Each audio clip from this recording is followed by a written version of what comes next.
ሰላም ጤና ይስጥልን የተወደዳችሁ ቤተሰቦቻችን የቀቢኔው የዕለቱ አበይት መረጃዎች ተጀምሯል። በዛሬው ቆይታችን የዓለም ዙሪያ ትኩረት የሳቡ ፖለቲካዊ፣ ወታደራዊ፣ ማህበራዊ ጉዳዮችን በዝርዝር ይዘንላችሁ ቀርበናል። እስከ ፍጻሜው ድረስ አብራችሁ እንድትቆዩ በአክብሮት እንጋብዛለን። እንግዳው ተፈራ ነኝ። አብራችሁን ቆዩ።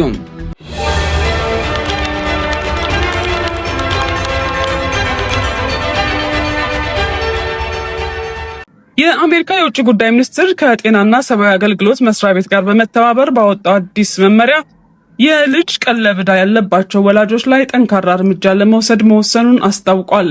በዚህም መሰረት $2500 በላይ ዕዳ ያለባቸው ወላጆች ፓስፖርታቸው የሚሰረዝ ሲሆን እርምጃው በተለይ $100,000 በላይ ዕዳ ባለባቸው ግለሰቦች ላይ ቀድሞ መተግበር ይጀምራል።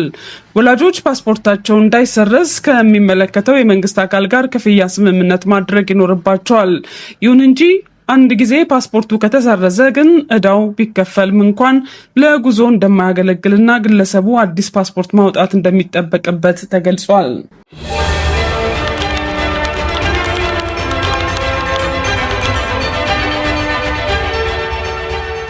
ወደ አፍሪካ ስናመራ ደግሞ በዲሞክራቲክ ሪፐብሊክ ኮንጎ ያለው ፖለቲካዊ ውጥረት አይሏል።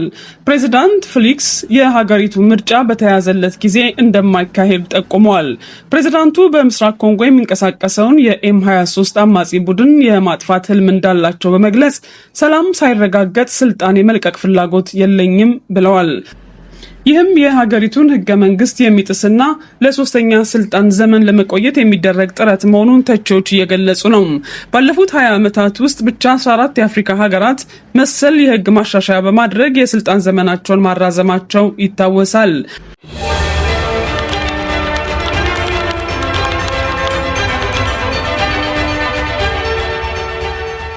በሌላ በኩል ሂውማን ራይትስ ዎች አሜሪካ በኤርትራ ላይ የጣለችውን ማዕቀብ እንድታነሳ አሳሰበም።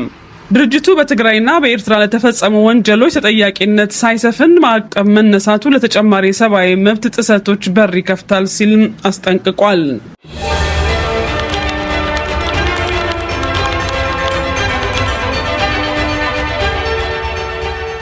ወደ ማሊና ሶሪያ ስናመራ በማዕከላዊ ማሊ ከአልቃይዳ ጋር ግንኙነት ባለው ጄአይናይም ታጣቂ ቡድን በተፈጸመ መጠነ ሰፊ ጥቃት ከ30 በላይ ሰዎች መገደላቸው ተረጋግጧል።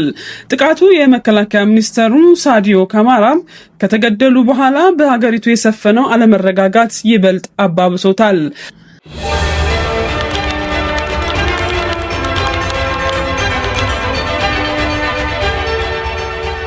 በመካከለኛው ምስራቅ ደግሞ አንድ ታሪካዊ ክስተት ተመዝግቧል።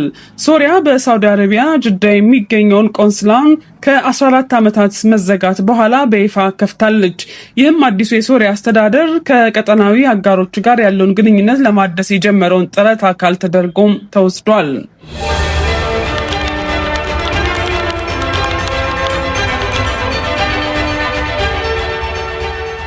የተባበሩት አረብ ኤምሬቶች የግብጽ ጦር በግዛቷ መኖሩን ለመጀመሪያ ጊዜ በይፋ አረጋግጣለች።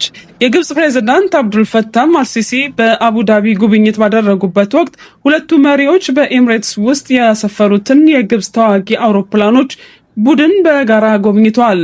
ይህም በሁለቱ ሀገራት መካከል ያለውን ጠንካራ ወታደራዊ አጋርነት የሚያሳይ ሆኗል።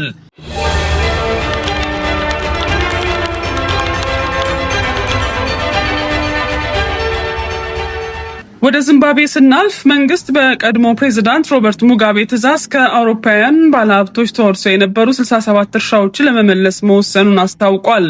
ውሳኔው ዚምባብዌ ካለባት $ቢሊዮን የዕዳ ጫና ለመገላገል ከምዕራባውያን አበዳሪዎች ጋር ያላትን ግንኙነት ለማሻሻል የታለመ ነው።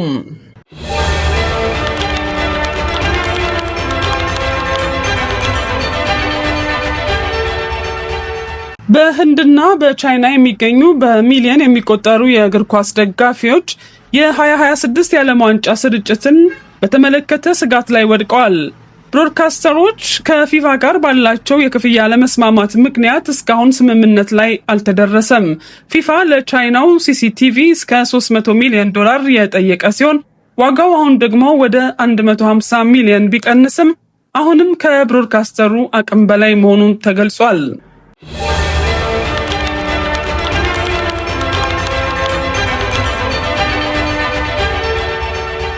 በመጨረሻም አጫጭር መረጃዎችን ወደ እናንተ አድርሰን ቆይታችንን እናጠቃልላለን።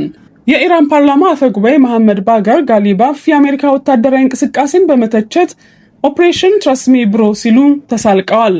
እስራኤል በሊባኖስ በወሰደችው ጥቃት የሂዝቦላ የራድዋን ዩኒት አዛዥ አህመድ ባሉትን ጨምሮ ሌሎችን ከፍተኛ መኮንኖች መግደሏን ገልጻለች። በሊባኖስ ባለፈው መጋቢት ወር ጀምሮ በእስራኤል ጥቃት የሟቾቹ ቁጥር 2715 ደርሷል።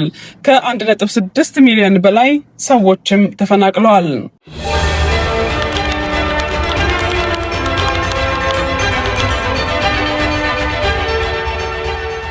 የፓኪስታን የውጭ ጉዳይ ሚኒስትር በኢራንና በአሜሪካ መካከል ጦርነቱን ለማቆም የሚያስችሉ የሰላም ምልክቶች መኖራቸውን ጠቁመዋል።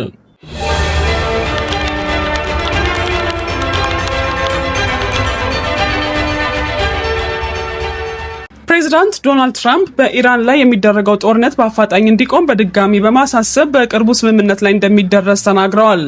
በመጨረሻም ኢራን የሆርሙዝ የባህር ዳርቻ ቁጥጥር በእጇ መቆየት እንዳለበትና በኒውክሌር ጉዳይ ላይ እንደማትደራደር በድጋሚ አስታውቃለች።